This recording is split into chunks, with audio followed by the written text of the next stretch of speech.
Hey, Satanico here for Godlovescomics, and we're finally back with episode number 13 of Alan Moore's Swamp Thing. I was so busy the past 2 months, April and May. I had 0 days off in April and, I don't know, maybe 2 days off in May, so I simply didn't have time to do these readings, but there were 12 other episodes to catch up on anyway, so I'm pretty sure that we're all good. As for what happened prior, basically all you need to know is that Swamp Thing was almost completely obliterated in Gotham, and seemingly dead, but he has found a way to reform himself, it seems, on this alien planet. And the prior 3 issues were mostly some pretty dark and meditative issues with Abby, and also a really grim one with Liz and her controlling husband. But that's behind us, and now we're moving on into this beautiful next episode, My Blue Heaven. And this is, once again, by Alan Moore, Rick Veitch, and Alfredo Akela. This beautiful cover is by Stephen Bissett. And I believe this color scheme is going to continue throughout. In fact, I know it is, because I've actually done this reading. I did this reading a couple of days ago. The sound quality was all screwed up. The visual quality was all screwed up in the sense that I had the left side was bleeding off the page. So I'm having to do it over again after reading for 2 hours the last time, but it's worth it, and it was a really fantastic 3 issues that I read, so I look forward to reading them again, just for you.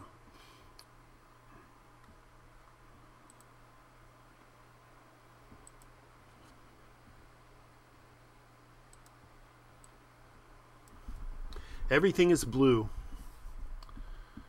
Burning honey trickled over my shoulders, down my arms. The fire took me in its sticky fist.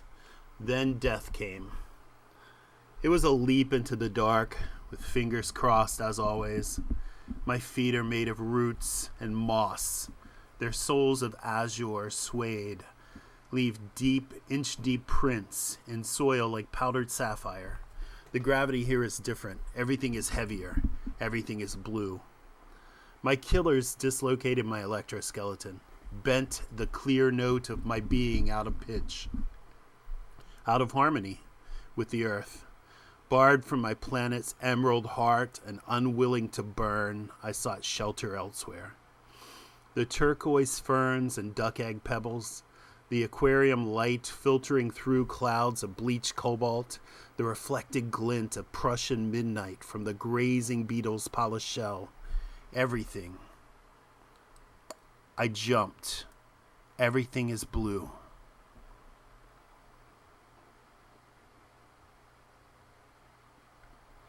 Saw the blue beetles crawling around.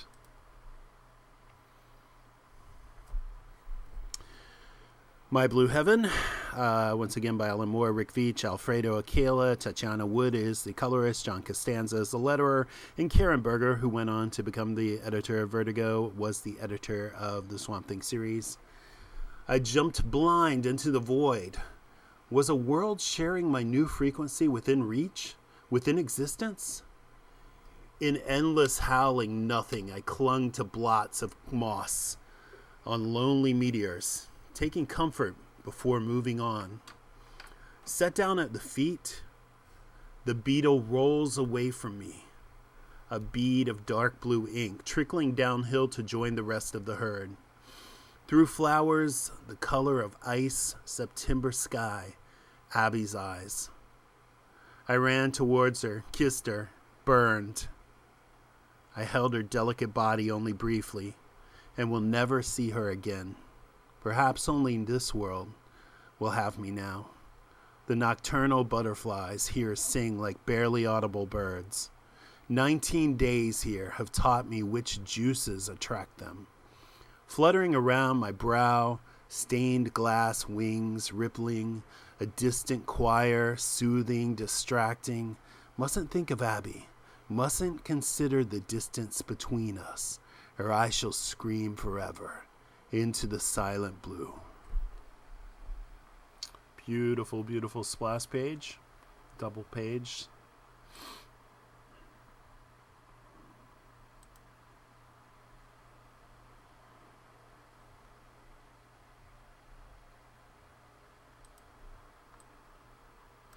Forever. I will spend forever here, an immortal, wandering endlessly towards eternity, across a monochrome landscape, one color, one word, so many shades. The color of African skin, of shadow on snow, of a jay's throat, the color of saxophones at dusk, of orbiting police lights smeared across tenement windows of flames' intestines, of the faint tracery of veins visible beneath the ghost flesh of her forearm's underside, of loneliness, of melancholy, of the blues.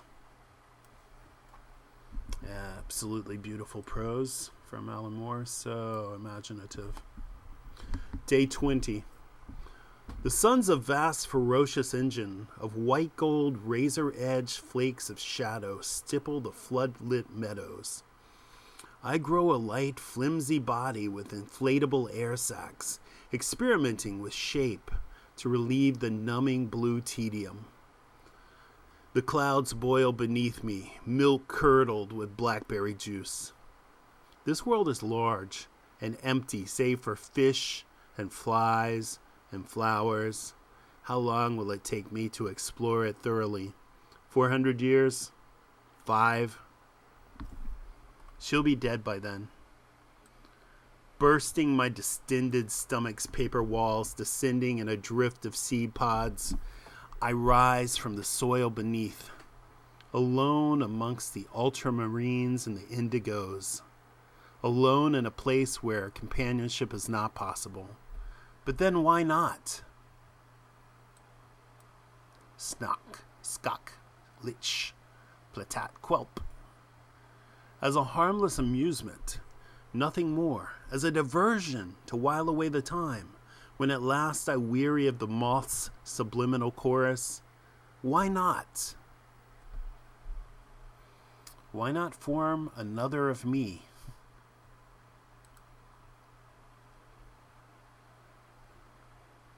These pages and this color scheme are absolutely beautiful.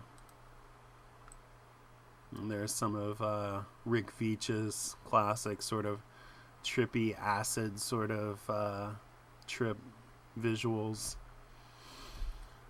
Manipulating 2 sets of muscles, I stand and walk towards myself. We touch, marveling to find not the cold hardness of mirror glass, but another palm, cool and dry. My eyes adjust from stereoscopic to quadrascopic sight, and for a while there is a chaotic overlapping of images that even 2 brains find difficult to decipher. Soon the effect resolves itself into a pleasing, integrated whole, vision in the round.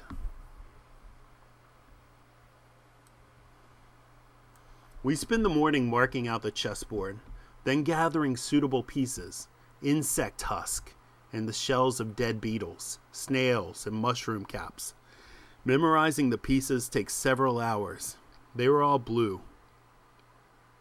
The abundance of helium in the atmosphere makes our voices sound high-pitched and accelerated, like those of cartoon characters. Any conversation is rendered doubly absurd. We work in silence. The first game ends in a stalemate. Too hot and heavy for the sun to hold aloft any longer, the sun is lowered by inches toward the smoldering gray horizon. The second game ends in a stalemate also.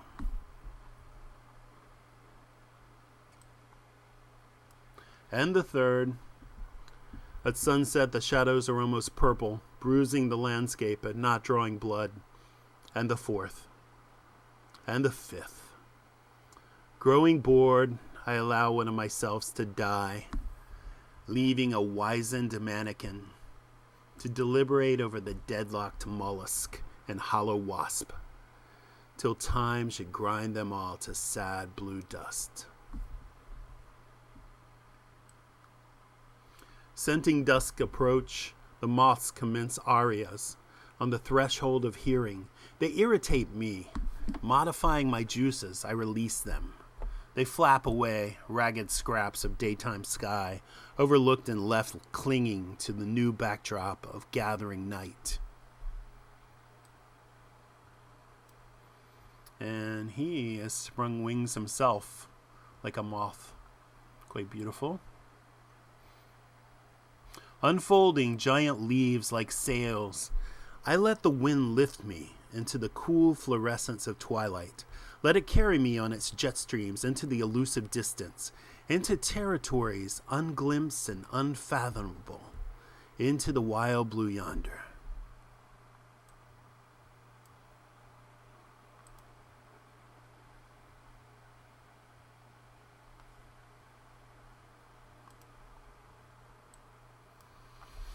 Beneath me, cast by twin moons, two shadows skim a sunken ocean of somber and delicate mosses. Intrigued by the textures and the wind waves slowly traversing them, I spiral down, both shadows competing to throwing themselves under my feet as I land.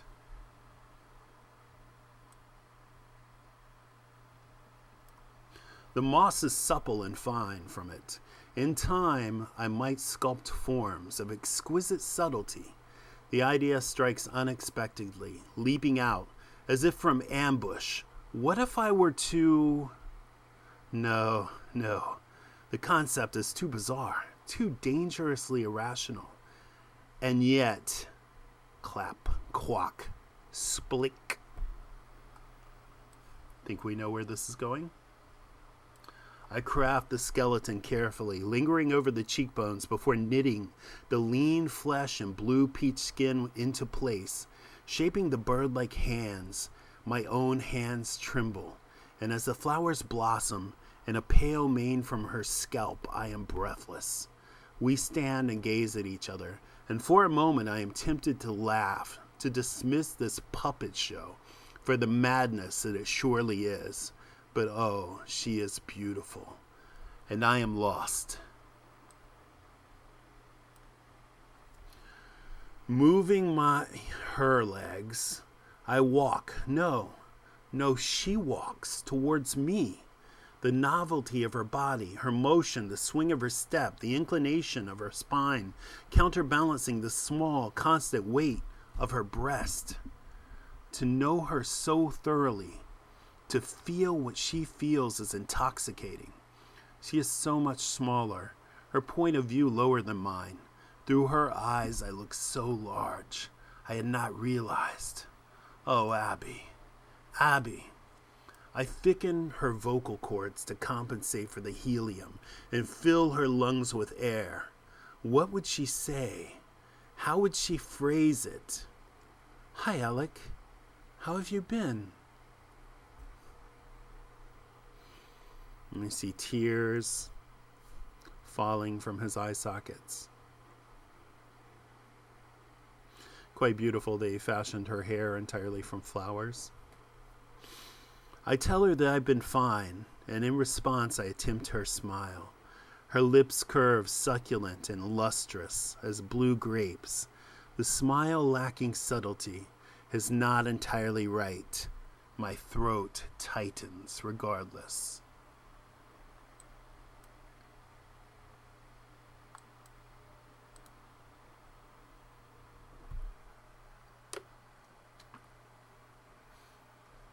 Take a moment to just enjoy the 2-page spread.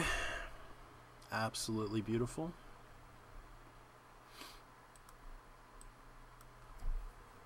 Hands clasped, we walk across the drained ocean's sunken garden, where cryptic coral abstracts sit among salt puddles, and the sphagnum moss quivers when stepped upon.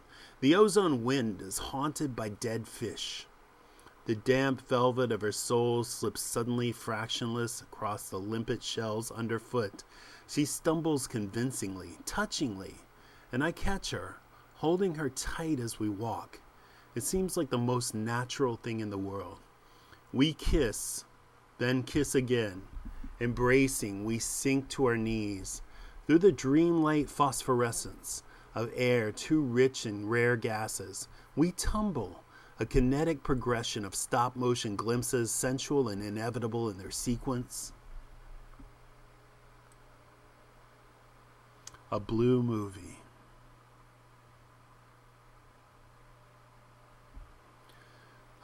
Clever play on words because, of course, it's my blue heaven. They're on a blue planet, but blue movie also suggests was a terminology for an X-rated movie in the past, and they're definitely having sex. Day 21. I wake in her body, before my own, and she rises to prepare a breakfast of decayed ray, which I ingest gratefully. She doesn't eat like me. It would ruin her diet. We spend the morning walking, and she relates the reassuringly dull news and commonplace scandals of life in Huma. Something is still not right with her smile, but her eyes are perfect.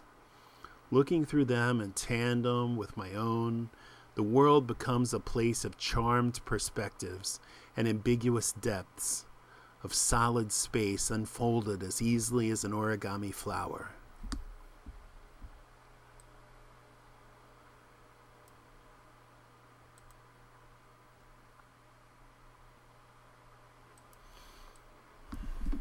As the afternoon wears on, the conversation pales, and she begins to repeat herself.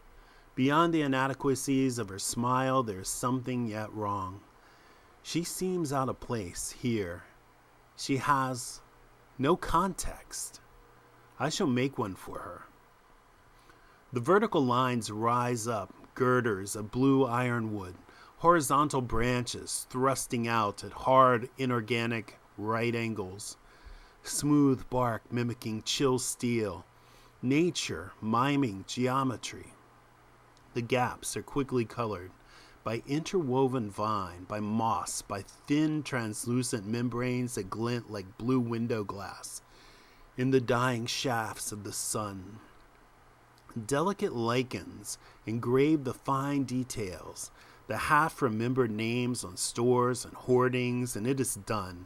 Countless light years from its source, Huma stands, reflected in a colored mirror.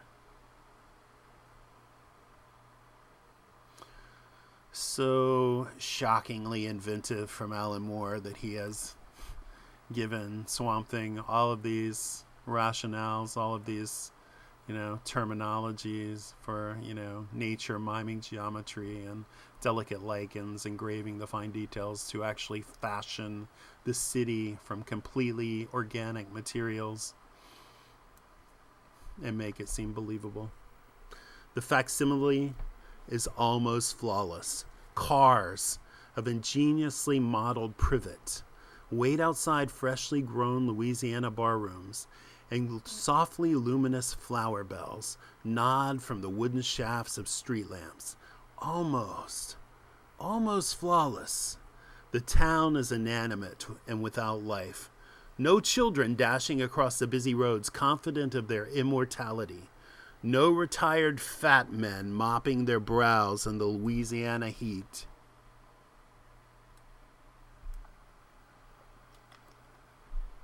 Still, the fault is small and easily corrected. And he is fashioning people in the same way he fashioned the town, so he is essentially like a god on this planet, creating life. Even if he has to animate it all himself.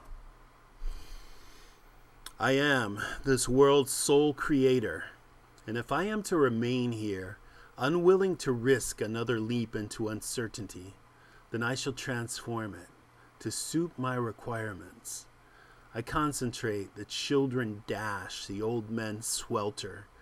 They are curiously faceless, their features blurred, where abbeys are made sharp by my memories of her. Unsatisfied by this carelessness, I pluck faces from the past, grafting them on to blank heads of my mannequins. Alec and Linda Holland stroll arm in arm through the alien sunshine that yet lingers. I am surprised by the aching nostalgia that walking in this shape awakes in me. I am a little saddened by how little I recall of her. We enter a restaurant, and Matthew Cable jokes amiably that as he serves us with dead bees. Today's special, fried bees, $2.98. I eat enthusiastically. Abby is not hungry. Someone is sitting in the corner table alone, in the concealing shadows. Evening, Squire. I didn't know they serve vegetables in here. Think we know who that is. He walks toward us, between the tables. Strange, I do not recall creating him. Not in such specific detail, not consciously. He draws upon a cigarette and exhales a cloud of acrid blue pollen. Constantine, what are you doing here? I could ask you the same question. But then I've never been fond of talking to myself. Alec, what does he mean? Nothing. Constantine, you are upsetting my wife, and I do not like the tone of your conversation. I only speak the words that you put in my mouth, and I only speak the truth. You are nothing. You are a nagging voice inside me, speaking through borrowed lips. Come, my love, let us leave this place. Leave? Why not simply let me fall apart into a tangle of creepers? Or would that spoil the illusion? Sensing that I am angry, Abby tries to placate me with an anxious and comforting smile. It looks wrong. Even as a fabrication of Swamp Thing's own imagination, Constantine still irritates him, still cannot help but say the truth, even though Constantine, of course, is also a congenital liar, but he is some sort of conscience.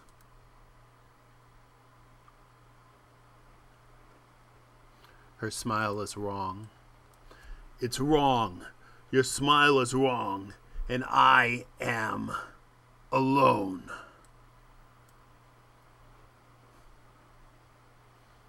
He punches her head off of her body and instantly regrets it. Abby. Cold and blue, she lies at my feet, the sap that once pulsed through her veins growing viscous and sticky as it dribbles between my fingers. What have I done? She is still.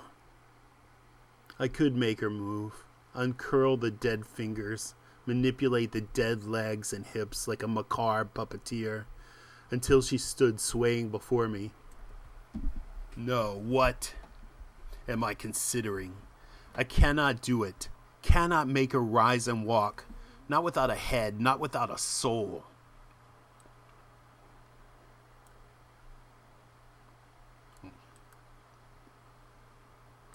Sorry. Oops, sorry.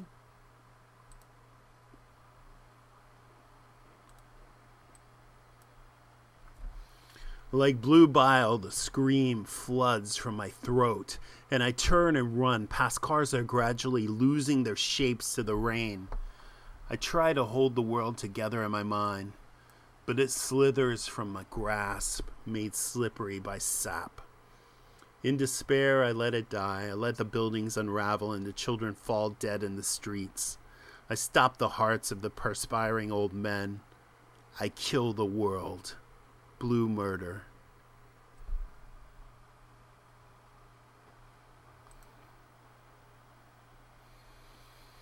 Well, I created the world temporarily, and it is already very rapidly devolved into a nightmare. I pass the Hollands, knitted together by their rebellious flesh. His hand grows through her back and into her stomach, Her breasts melt and flatten, spreading upwards to engulf his shoulders. Their lifeless embrace is suffused by a hideous sexuality. Matt Cable waits on the corner, partly fused with the street lamp he leans against. His segmented skull opens like a flower, and moths hum absent-mindedly, licking pollen from his brains. How have I built myself this prison, this purgatory? And after a time, the madness passes. Rising, I look about me. The rain has stopped, the remains of Huma lying deflated amongst its puddles. The names on the storefronts and street signs have grown extra curlicues, metamorphosing into Arabic. Not literally Arabic, but they went from being the sort of geometrical shapes that you might expect from Latin or English, and then Arabic is a very sensuous, kind of rolling, curlicued text. And so, again, more beautiful prose from Ellen Moore. I pick my way amongst the ruined dreams, accompanied by the beetle herds that thread their way through half-dissolved streets, endlessly searching for food. I must leave this place. I have no choice. Better to fling my intelligence out into endless nothing. Better to fall through the dark forever than fall into the welcoming arms of insanity. Her body sprawls at my feet, its familiar contours already losing themselves in the blue grass.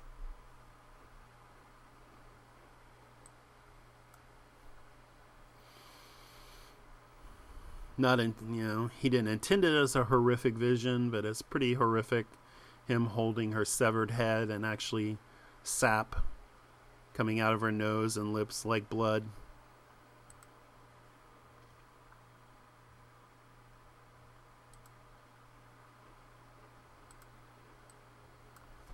Allowing her face to tumble from between my hands, I turn and walk away, relinquishing with each step my hold upon this body, upon this form. The knots holding me together loosen, and I prepare to jump, not knowing if there is any place to land. Intent on a world that may not exist, I leave the world that I have made behind me. It shall remain here as a decayed monument to the pain of sundered romance, a bitter love letter left tear-stained and crumpled in this obscure corner of the universe. A blue Valentine. Beautiful and sad.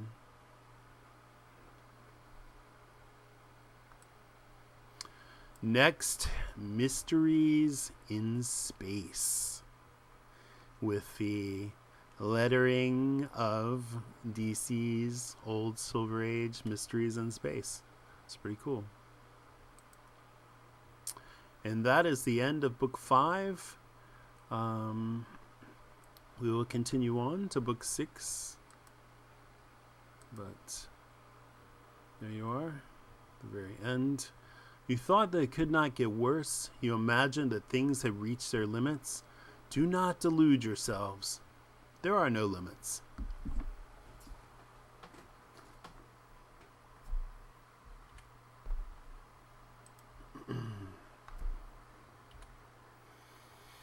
And here we are on the final book, book 6, The Saga of Swamp Thing. It has been a very long and arduous journey reading this. Not always easy, always challenging, very rewarding, incredible stories, and still several issues to go, but we're just going to read a couple from this part and then should be able to wrap this up within another 1 or 2 videos, and before the summer ends for certain. You see once again all of the various creators. Beautiful sort of black and white image there. More Bassett and Veitch, of course, and then also John Totleben, who's made a massive contribution, especially in the earlier issues. Alfredo Keela, who's made a massive contribution in the later issues.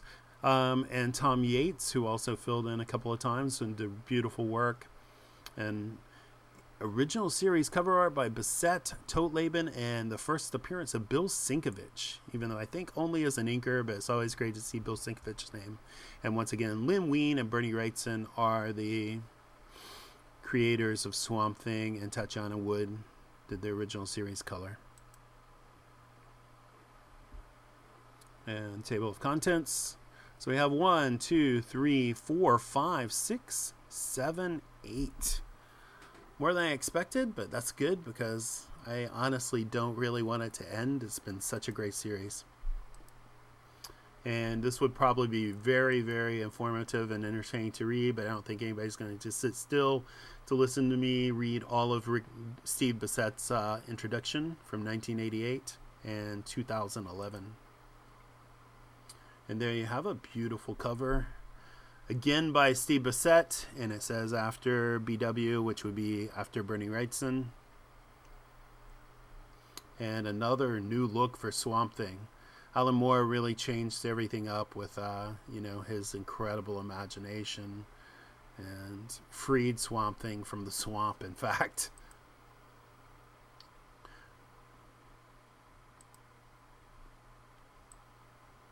And a little before I get into this, a little prelude is that Steve Bissett mentioned that Alan Moore really changed the style of the series to suit his creators, and where Bissett and Totleben may have preferred horror, Rick Veitch was more a science fiction sort of oriented guy, so more then tailored his work to be more science fiction to suit Rick Veitch, and maybe also as a nice change of pace. And so we move into a little bit of a more science fiction phase, which should be a lot of fun. So we see Jeep on the horizon, dust storm coming up behind it. Not a dust storm, but just a dust that's kicking up. Okay, sweetheart, not much longer now. I'm almost there.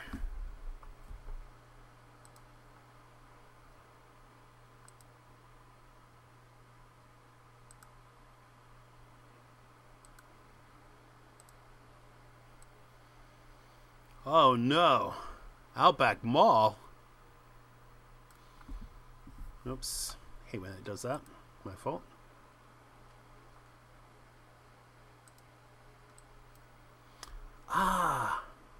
So sorry. Hey, you! What the hell is this place doing here? It wasn't here 3 years ago. Huh? So what's the problem, mate? A lot of malls like this weren't here 3 years ago. I mean, where have you been, sport? Sorry for my Australian accent. It's not like somewhere out of this world. Hey! Oh God, I only have 8 minutes. Did you see that? He shoved me. What's the matter, mate? You on loco weed or something? We don't need no yank hippies here upsetting our customers. Let's see, how does this match up with, I get it, north, then east, and no running in the mall. I'm talking to you. Bloody space cadet. Indeed.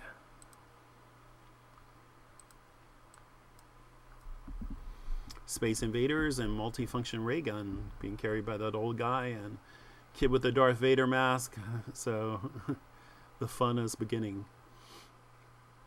Bathed beneath a foreign sun. Oh, I don't believe it.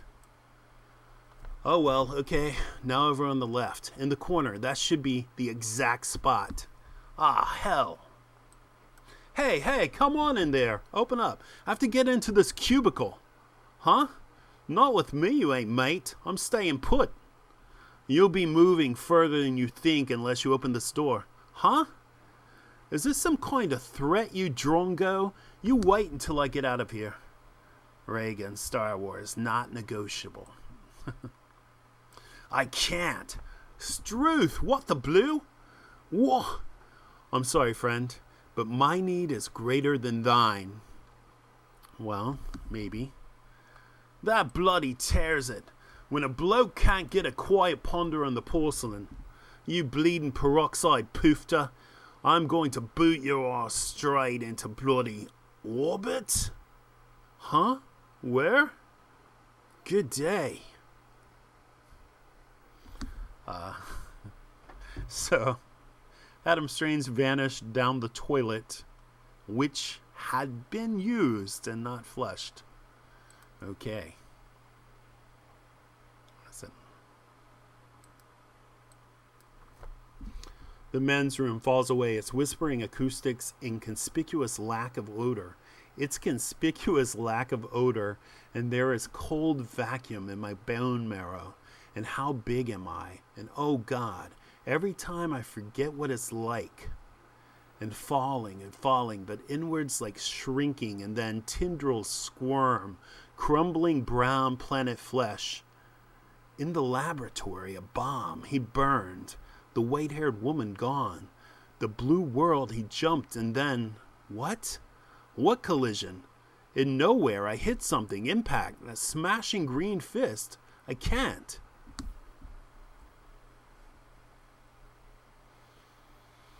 So in his leap, his space leap, his wormhole leap, whatever it is, he is slammed into Man-Thing. I'm not Man, Swamp Thing. Apologies.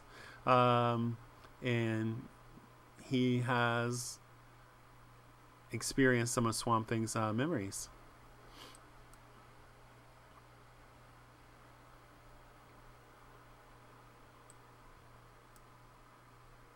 Mysteries in space. Adam, du smell cool. Okay, you're in for a treat and more difficulty. If I thought that reading Alan Moore's Walt Kelly episode earlier was difficult, it doesn't get any easier here, where he's going to use an alien language. And that is not going to be fun for me, but it will be funny listening to me try to pronounce this stuff. Adam, ilak ba, mas mat, obsco, ban glispen, dolhegar bas, drat, olhegar renagar, bas opsi, sardat chat, turtel bu, dusmol alt, ol dumar, Klab ol rekeki, fau, fair epic zeta, fair wood ol, batam esasu, apic zeta, do for bremel or ord, green splash through it, deep green. Sardat show, ol ilalak, English? Foul ol.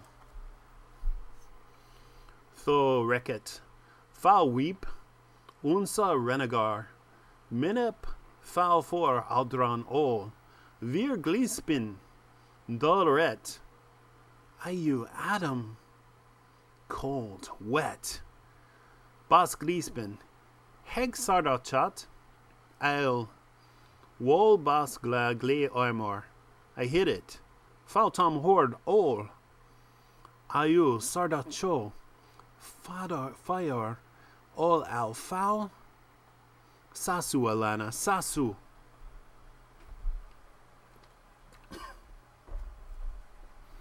And there you go, right in the foreground. Crusp. Cactus springing up. At least I hope that's a cactus, because it could be something else. Spit squap. Thuck quarp kleck. Sound effects actually are easier to read than the actual language. Northwest Outfitters, Seattle, Washington, made in the USA. All right, so that's bizarre. Seattle. And a jetpack. And he is sprung up entirely of cactus, red cactus.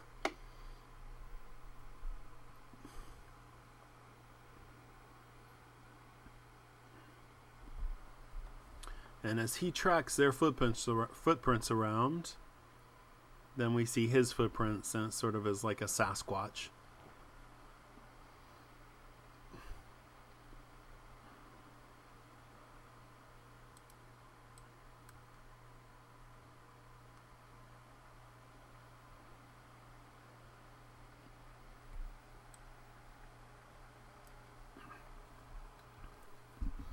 Dus mau old.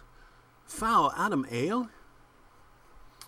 Sa Adam foul ale. Kudrau olvier turtelbu. Ayo sardacho. Bao onamau. Bao onamau cool. Em sakalana.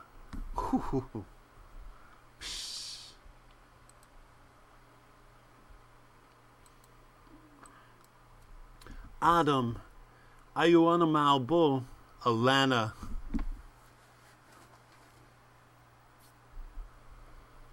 Not sure why he's making such a mess of his drink, but Adam dus mau. Donegar ku? Klab ku rekeki fau. Batom essessen? Ultimti fau ba. Dato epacham apek zeta.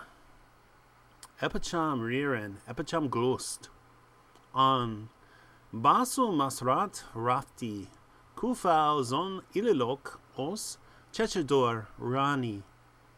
Di tomta elaktobani. Of rau. Doret ran leps thanagar. Thanagar. Tom Qatar ho. Tho. Tom Qatar ho. Shayera. Of fau. Hackenstrang. Of lerm ban erbakto.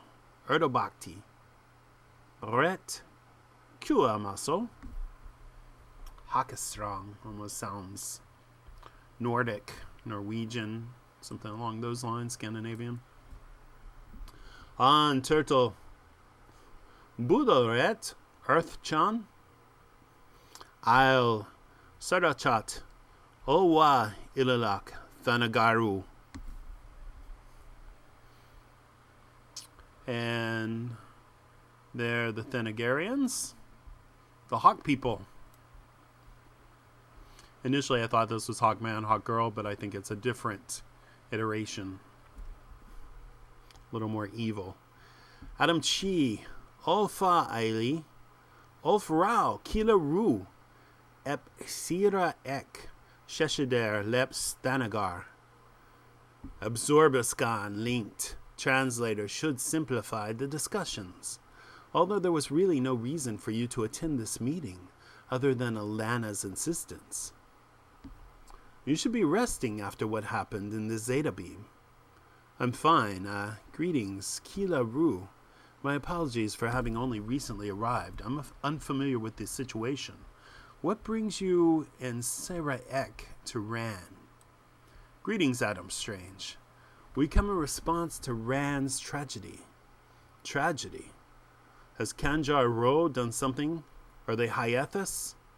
No, Adam. I fear that we have done something to ourselves, an injury worse than any interstellar tyrant could inflict. Watch the Vitalips, and that should explain.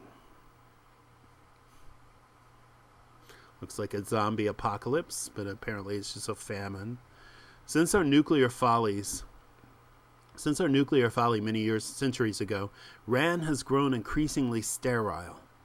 There are vast bladed areas where nothing grows, steadily expanding deserts. In many places, food has entirely disappeared. Rann is starving, Adam.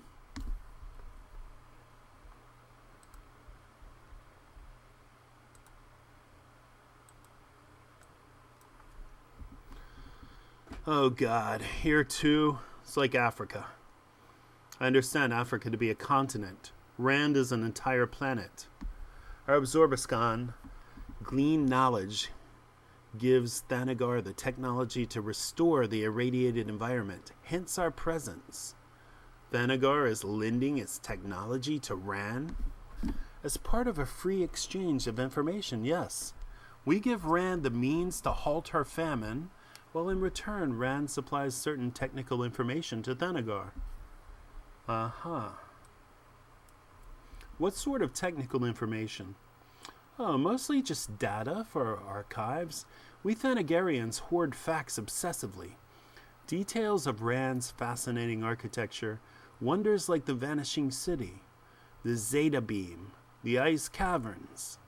Wait a minute. The Zeta Beam. Why should Thanagar need information about My lord, Sardath, I beg your attention. Renegar is threatened. A monster, a cactus demon that causes terror in our barter district. I see. Adam, I apologize for troubling you so soon after a difficult arrival, but yes, it's okay, I know. It's a dirty job. Klab apochan. Masral fal ol.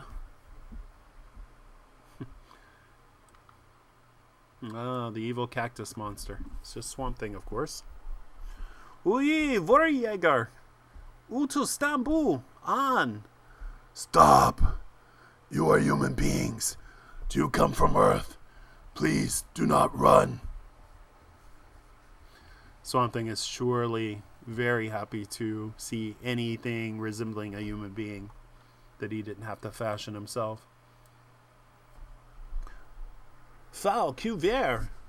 Hord dat, Vorjäger! Seattle.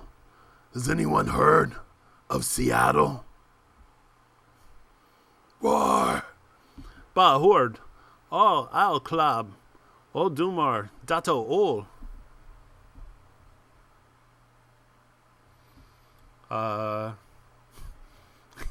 He shaved side of his face with, yeah, I don't know. Very interesting.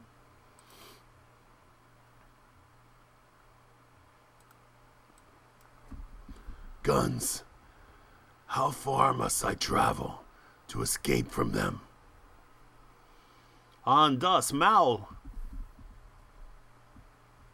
On! Do!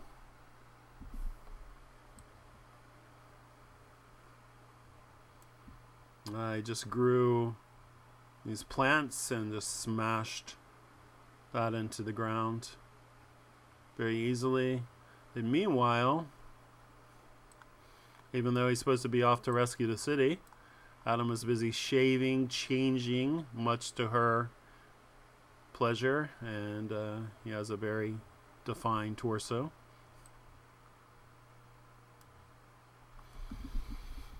Alpha is huge and bloated, already sunk up to his waist in the horizon. Proxima, smaller, higher. I scorch across the sunsets, leaving her on the balcony with her perfect eyes. Her behind, twinned eggs and marble. Her scent. Damn monsters. Always something. Dust devils, cactus demons. Haven't seen her in months. All those nights alone in my tent under the stars, driving myself insane thinking about her shoulders, her neck. And then when we're finally together, why can't these people ever handle their own problems? They call me names behind my back. Ape. Throwback. Then expect me to bail them out while she's naked back there, tingling in the sonic shower. Monsters. Ugly, stupid-looking, brainless monsters. I hate them. Shoo, shoo, shoo, shoo. All kind of Alan Moore's kind of riffing on the old Silver Age Adam Strange with lots of silly monsters, and but putting his own little twist on it with a very sexual sort of aside. Adam's thinking about anything but fighting monsters.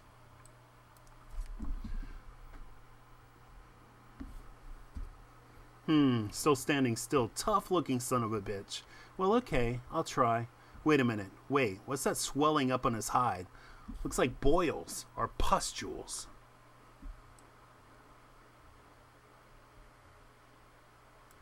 Hell. Sorry. Keeps happening.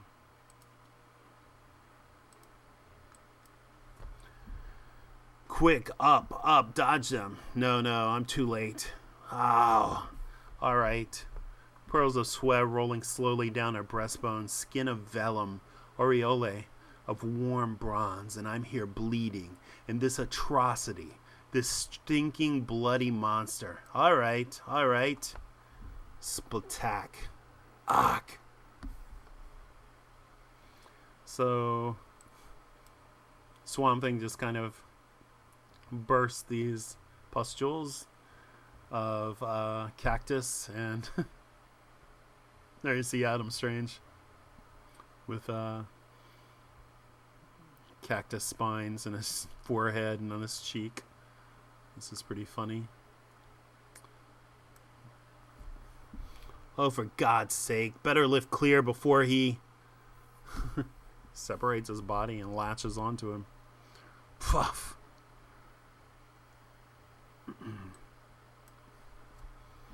Her intelligence, her funniness, strength, and frailty. Her fingernail that traced the burgundy signature upon my hip, still there after all these months. The muscles supporting her ribcage at the back where she liked to be touched.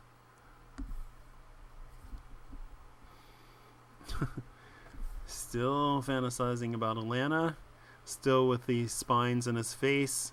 He finally manages to strap his own backpack onto the headless body of Swamp Thing. So, again, one of the most creative superhero fights you're going to ever see. And blast him off. Her cries like a panther. The smell of her hair damp in the cleft of the night. Alana. Chew. And kaboom. I'm coming home now. Even as bits and pieces of cactus drop to the earth. And these aliens look very conspicuously like Mobius style aliens, which I'm sure is intentional with these crazy hats. Very Mobius. Uck. Glustic Earth. Grossnack. Okay, so he said they call him behind his back. Even when he saves these people, they still ridicule him, calling him an ape. And so he's mimicking an ape. And the Glustic Earth, Earth means earth. And Grossnack probably means his other bad name, Throwback. So, it's a man out of place. I mean, he's the hero of a world that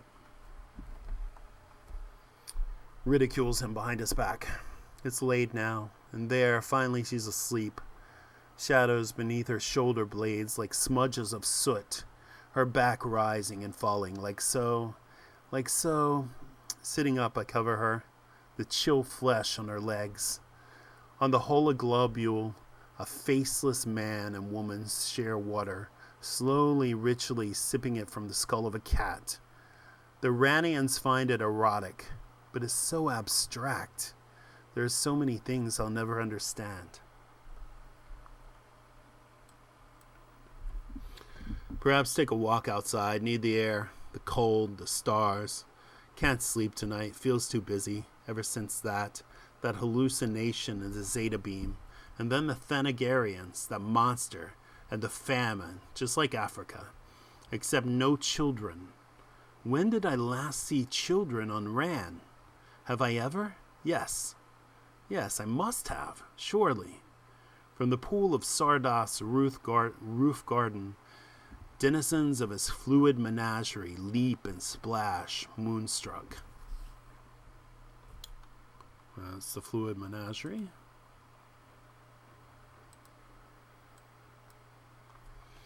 Out there in the creeping, advancing desert, the Thanagarian ship cools beneath the speckled black eggshell of the night.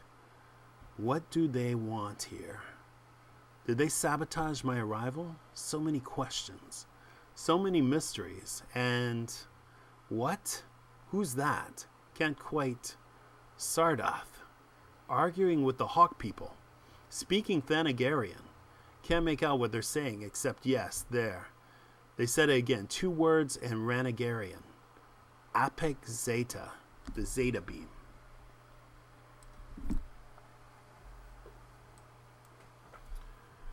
But why should they want the Zeta Beam? It's only useful as a gateway to Rann. God, I wish I could talk to Qatar. These new people look, I don't know, heavy, sinister.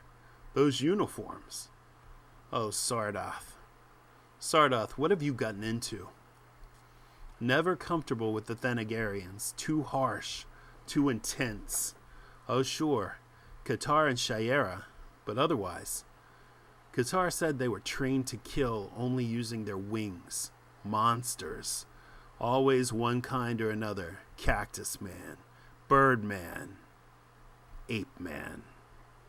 Sometimes I forget that I have an appendix and she doesn't.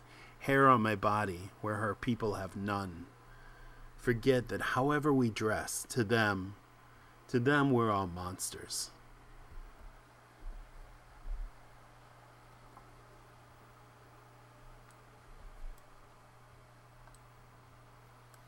Queech, Schlick, Scrut, Plutch, and he's back. And back with getting the backpack that he left behind.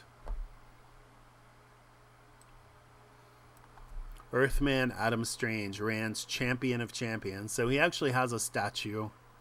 You know, he's respected, I guess, by the politicians that need him, but ridiculed by the people.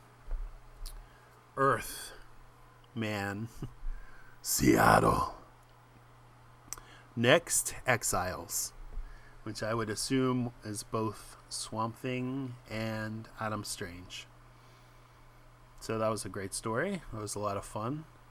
And the fun continues.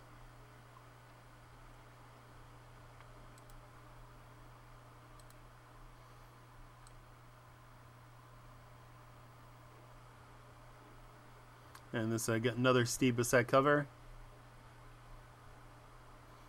A lot of chaotic lines. 8-page special preview of The Spectre will probably not be included in here, unfortunately. By Moore, Veach, and Alcala, once again.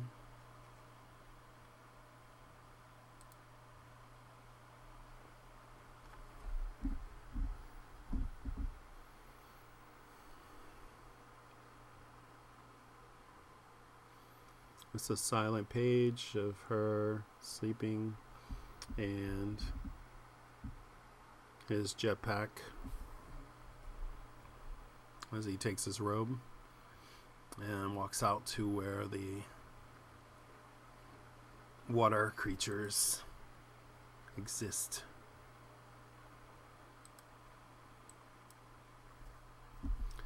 Lam Tausa, Keela Roo, Kugliesby Sarn. Lam Tausa, Adam Strange. So Lam Tausa must be a greeting. Bas Hakka Strange. Amet Gliesby Sarn. Tom Telku. Ba Mern. Elaktu. Unalakan Bu. So that we may talk more easily. Do you always rise so early to watch Sardas liquid animals at play? I find them a trivial and inane form of life. Only when they're around Sardas' immediate family. You should see them when they're upset. Keela Roo. I never get a straight answer to my question yesterday. Why are your people so interested in the Zeta Beam? Simple curiosity. You know how it is with us Thanagarians. I'm not so sure I do. I've been close to Qatar and Shire Hall for years, but you and Sira Ek aren't like them. Ah, yes, the whole couple. Good soldiers once, but ideologically unsuited to our new Thanagar. They place sentimental loyalty to an adapted planet before duty to their home world, merging with a foreign culture. It happens to many exiles. Kind of a slam against Adam. And also, of course, against Hawkman and Hawkgirl. Or maybe it's just Hawkwoman by now, I'm sorry.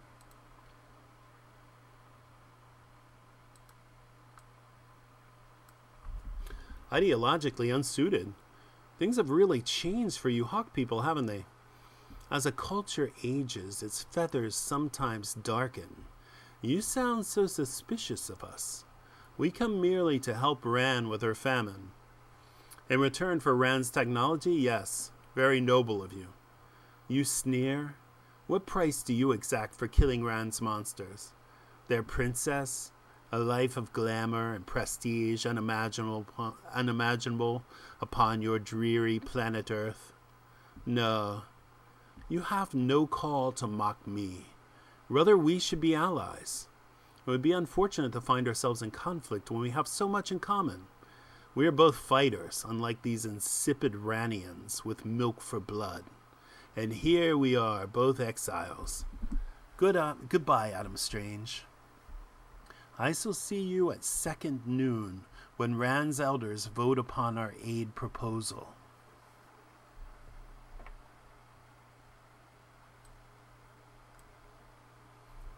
And a great panel there. As she flies off as a silhouette, the water creature becomes a vulture. And Adam's face is completely obscured. Very cool. Exiles.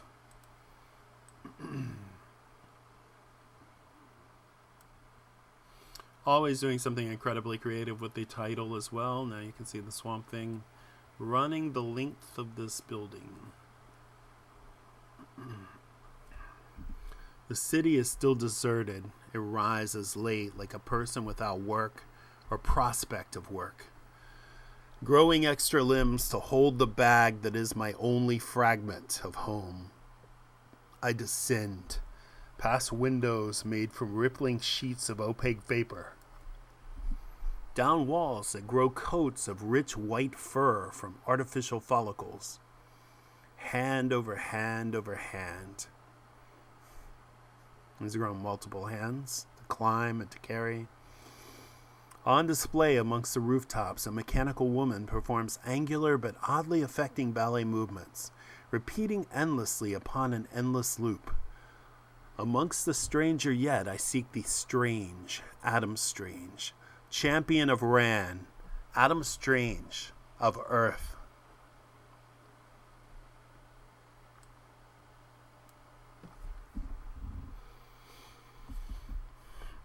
Clever panel there.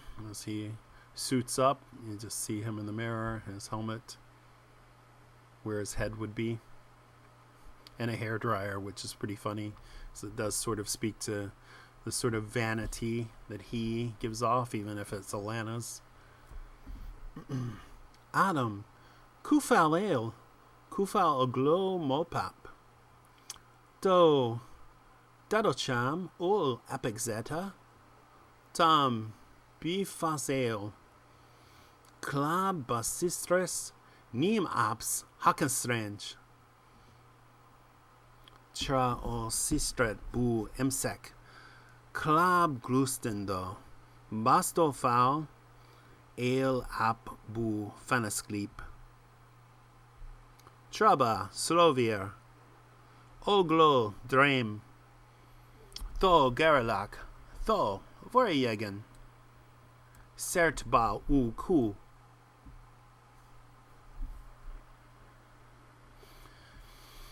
She's looking at something, a machine that tells whether her eggs have been fertilized, and there's an X beside it, so very simple symbology there.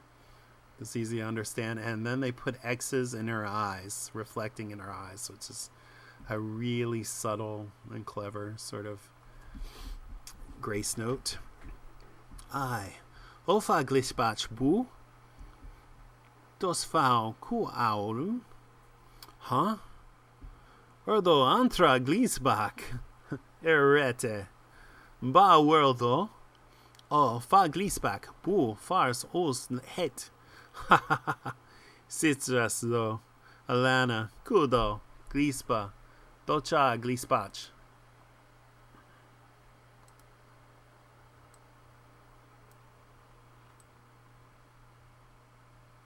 Beautiful pages. Bright, sort of, not quite primary colors, but pretty close. He's primary colors. Adam wir masma vorjäger. Oh goddamn. Das ilala ku. Os dosmel dosmal. Fabrado. They keep saying Vorjäger. Obviously that's their word for monster.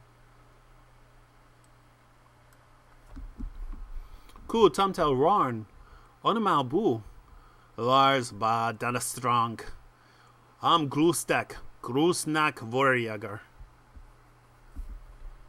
Adam fam, Alsma do horda. Kudras Makti, Lord Vorjager. Am Sabla, Ba Lauto, Data, Kamsi Ku, Ba Shat. Kubat Rauzat. Cool. I brought back your bag. My God, you speak English? So, do you? He's not exactly smiling, but he's really happy to meet another Earthman. Very happy. I realize some of this language sounds a little bit like language from Apocalypto.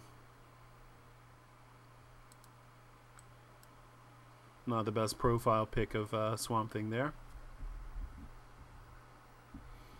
Rather porcine nose. But wait a minute. Are you related to the being I destroyed yesterday? No, not related. I am the same being. I've merely grown a new body. Another body? That's like, do you come from Earth? Do you know a city, an American city called Gotham? Before I left, they had some trouble with a swamp monster. I heard they killed him. No, they severed my bond with the earth and burned my body. But my mind jumped across space, looking for new worlds that might sustain me. I am the Swamp Thing. Adam, Vorjager Ililak English? Otra ol uta Smashjäger, Erps Earth. This is Alana of Renegar, my wife. She, hey, that's my bag, my rocket bag. The one I brought with me. I lost it after my accident in the Zeta beam. It was you. Your mind, that mine collided with. You rode in on my beam. Zeta beam. I experienced a flash, images of a men's room that I dismissed as hallucination. That must have been quite a surprise. Lana Smalsjäger, Doret Gleesbach, Kudu Law, Chapel. Me missile, Kuabs Gleesbach, Smalsjäger? She says thanks for the jetpack. I borrowed hers.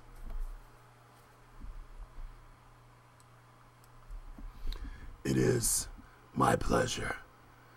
I had thought that I might never hear a human voice again, let alone one speaking English. How did an Earthman find himself in such miraculous circumstances? Oh, it happened years ago. I was accidentally zapped by a communication beam transmitted from Rann. That's this place, to Earth. Some fluke effect teleported me here. I've been jumping back and forth ever since. This fluke has brought good fortune, a beautiful woman, a beautiful new world. Yeah, I mean, why should a communications beam transmit me anywhere? I was lucky. Still am. Alana's lovelier than ever. Although Rann seen better days. That's Alan Moore making fun, obviously, of Adam Strange's rather typical sort of quickie origin, in the sense that communications beam, how would that transmit him somewhere? But whatever. Let's not gonna quibble over these sort of things. All this desert, it was once jungle. But centuries ago, Rann had a tiny, limited thermonuclear war. It damaged the environment forever. Vegetation wouldn't scare Rann the way it did Gotham. They'd welcome some wilderness. And the light bulb goes off. Swamp Thing can bring wilderness, as he brought to Gotham. Listen, about killing you yesterday, I mean, no hard feelings, right? Adam dus ilak kuap smalshager.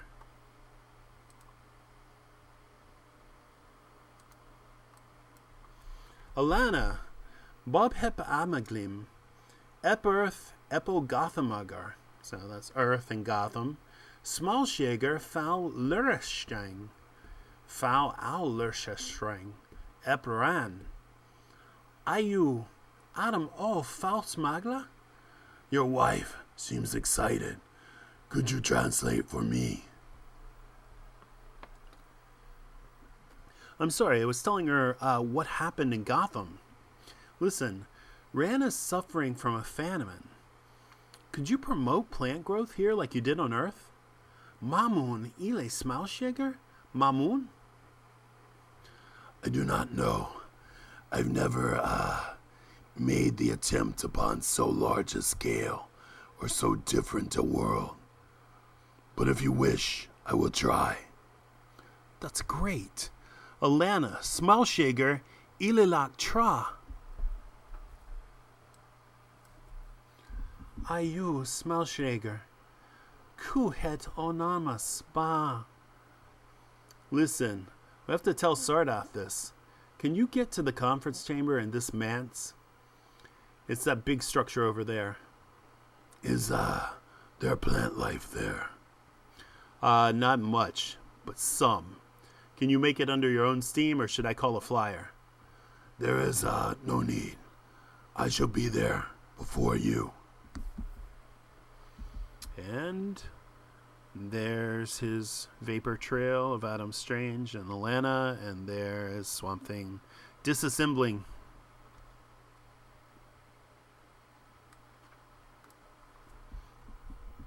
It takes me longer to locate the suitable substance I had anticipated, and my arrival in the conference chamber coincides with that of Strange and his alien bride. There is so little vegetation here. I meet Sardath, chief scientist of Renegar City. He displays dry reptilian interest as Strange tells him of my war with Gotham. About us sit Rand's other technocrats, similar enough to be his brothers, were they not so numerous. Numerous, and they all look identical, suggest cloning, some sort of genetic manipulation because the planet is sterile. So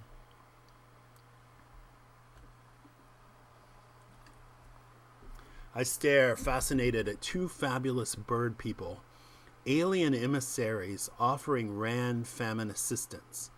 They seem furious that another aid proposal should be considered, conversing darkly in a language of sharp clicks, feathers ruffling in agitation.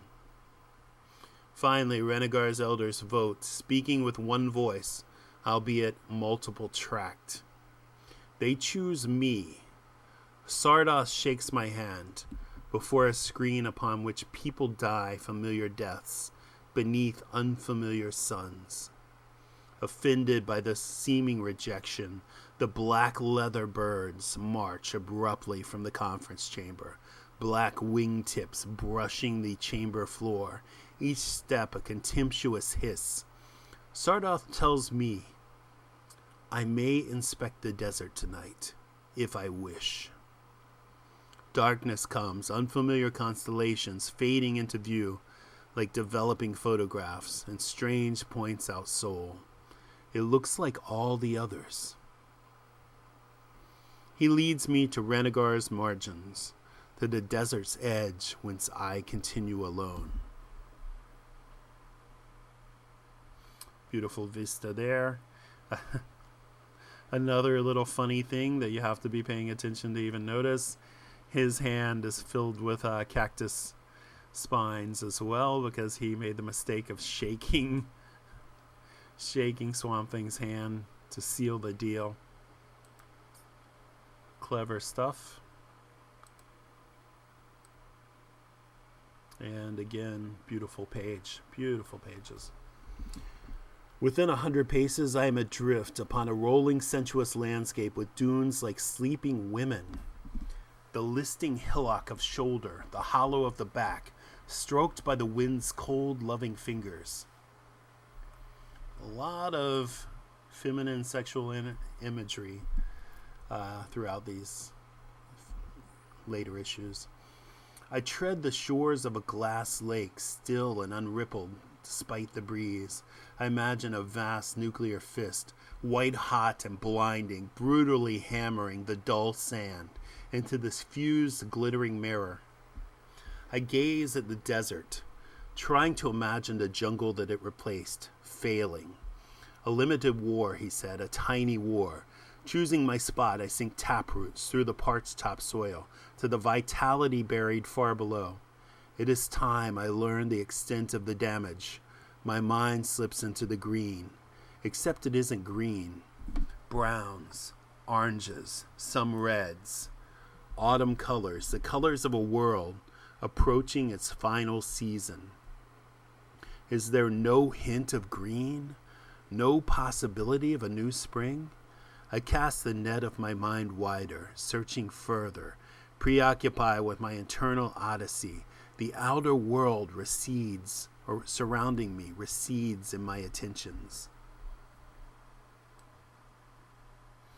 Somewhere, far, far below, where the radiation did not penetrate, there must yet be life.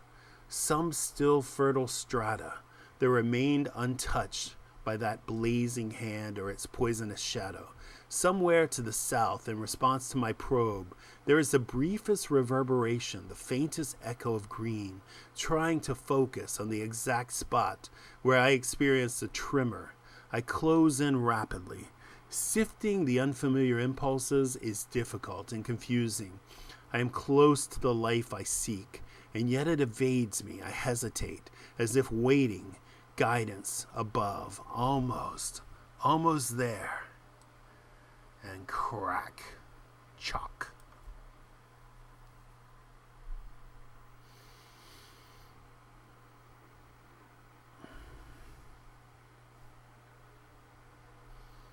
The classic sort of broad axe of the hawk people right into his side, and then she has some sort of weapon in her hand, which also bodes ill.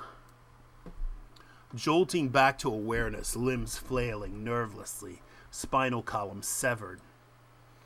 While my body struggles to repair its wounds, my mind orients itself. Wings booming, perspiration slightly too sweet to be human. They're above me. They chuck. Split his head in half. He deflects my quill barrage harmlessly with his wing. He fights efficiently like the preying birds who kill quickly. With little fuss, the claw holds you down, the beak tears you up, and too late, I recall his partner, who just blasted this beam right into his severed skull. What? Inside my brain, my intelligence, a small white hole that moves, and in its wake leaves nothingness. Devouring my mind, eating through my neurons like the roaming carnivorous blips in an arcade game. I didn't know they had weapons out here that could destroy me.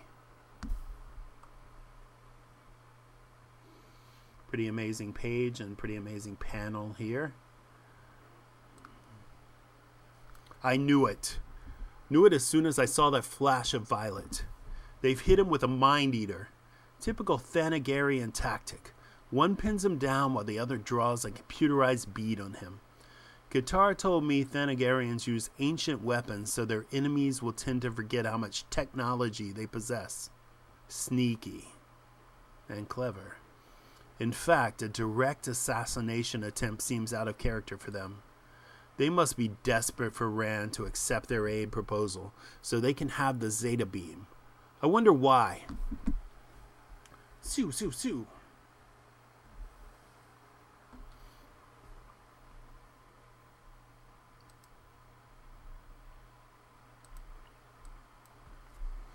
Incredible reactions. Within seconds, Sierra Ek is right behind me. Big, fast, maybe not too bright. His helmet's wingless, lower cadre, He's waiting for me to slow down, turn, and face him. Okay, cut jets, reduce speed, draw him closer. Now, jets on full. I jackknife towards him. As he flounders in the moonlight, blinded, flapping in panic. He isn't a bird of prey anymore. Set his helm on fire. He's a clay pigeon. His scream becomes inaudible long seconds before he hits. For all his Thanagarian training, I took him, ate him up like a meringue. Behind me, the faintest whisper. A razor cutting air. Keela Roo. I'd forgotten. He distracted me while she shrugs. One black wing. My arm snaps. Now she is good. Leave it to Alan Moore to actually make combat, with the Hawk people, Adam Strange. Finally, something that really sings, something that's really exciting. And these bondage costumes are also more evidence of the sort of slightly kinky sort of undercurrent that's been going on throughout these issues. No gun, no more tricks with your rocket pack. You're easy pickings, Adam Strange. Sardoth is about to lose its stud ape. Cretin. Teleported across space to impregnate the royal cow, believing it accidental. Sterile Rann needs no protector, only the fierce vitality encoded in your seed. Talking, flapping closer, she shifts her weight, and I don't realize why until ribs, at least 2. God, she's taking me to pieces. What poor warriors you Terrans are with no grasp of the 8 basic strategies of aerial inertia combat. You will soon be dead. She's right. Pain terrible. Barely conscious. I dive, the lights of Ranagar careening towards me. With you and the alien dryad gone, Sardoth's hypocritical bleedings will cease. He'll trade the Zeta Beam for environmental technology, our Absorbiscon, borrowed from J586, and your world shall fail. Don't listen, keep flying. Almost there. Almost there.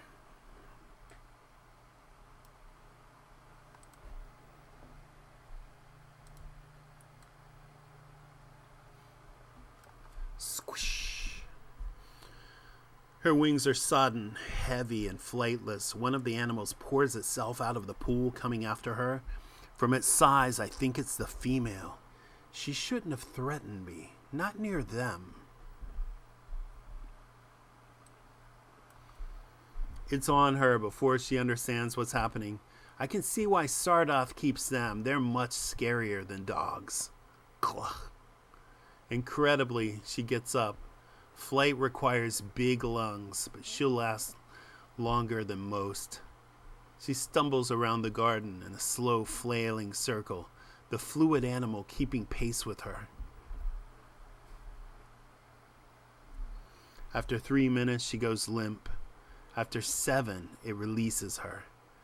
I whisper its name and pet it, letting it trickle through my fingers. Contented, it splashes back towards its pool and its mate. Poor Keela Roo. We Terrans may not be much on the 8 basic strategies of aerial inertial tactics, but we aren't complete bastards. So these aquatic creatures are like sentient life forms. A really, again, clever thing that Alan Moore has created, perhaps from some of the older Adam Strange Silver Age comics, which would have had such silliness in them, but he's made it viable and cool and useful. The next day, Thanagar severs diplomatic links with Rann, and Sardoth looks distinctly relieved. The swamp creature has recovered from the Mind Eater. At second dawn, he sets out once more for the desert, seeking fertility. And Here we have Alana. He's seeking fertility. And then, of course, the inset panel is a nude Alana giving herself a sonogram with one of these abstract, probably, who knows what that means, going on as well. By first noon, he's located a stratum of uncontaminated soil, which he promises to bring to the surface. For miles around, the cactus roots begin to writhe. The ground boils with the promise of hidden life. Ding, ding, ding, ding, ding. And a sperm has made it to her eggs.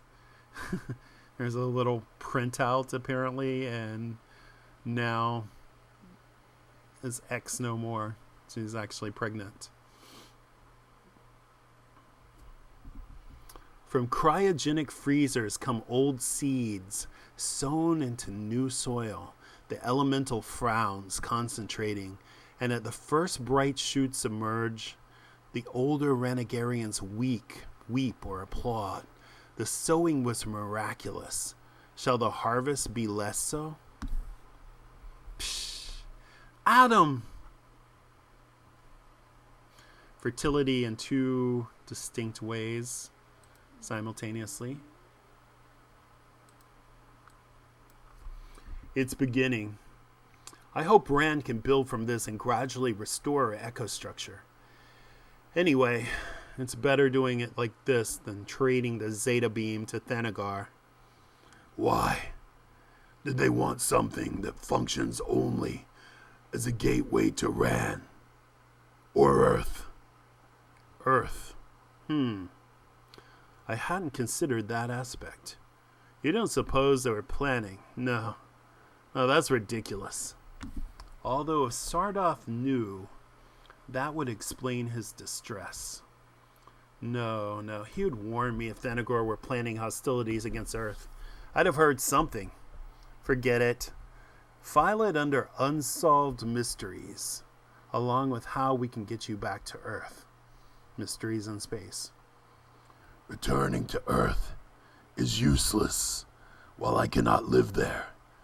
I need somewhere that can help me cure my bioelectrical problems.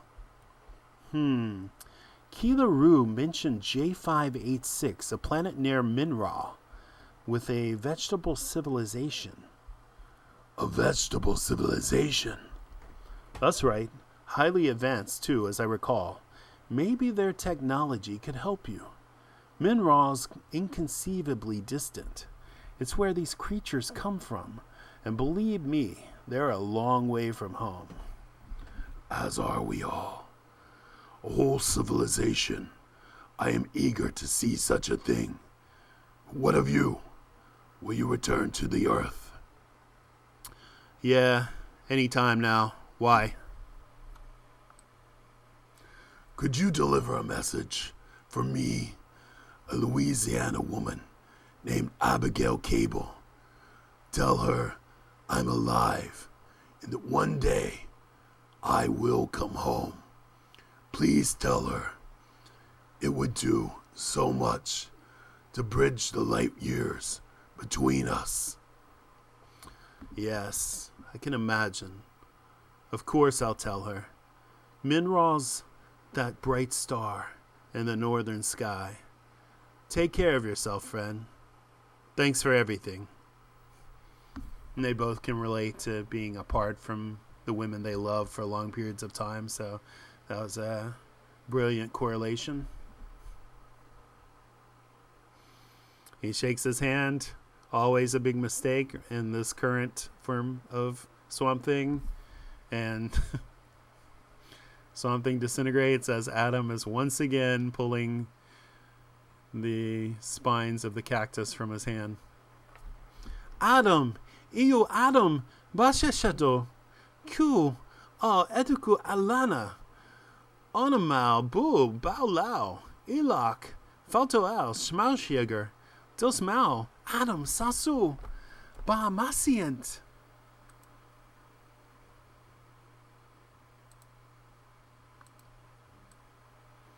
Pregnant?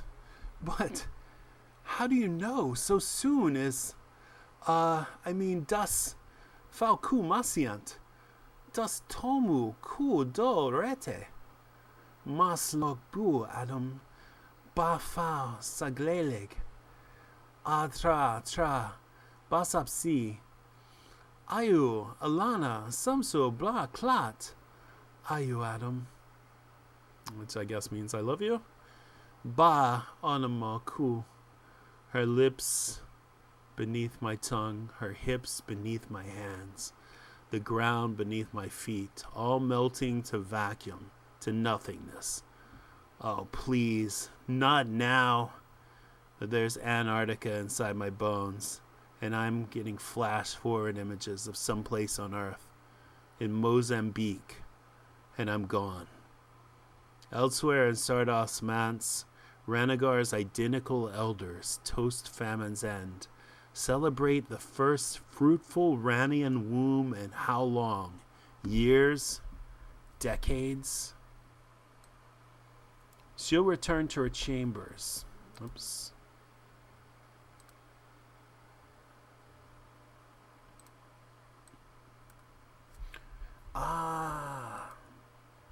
Such bad timing.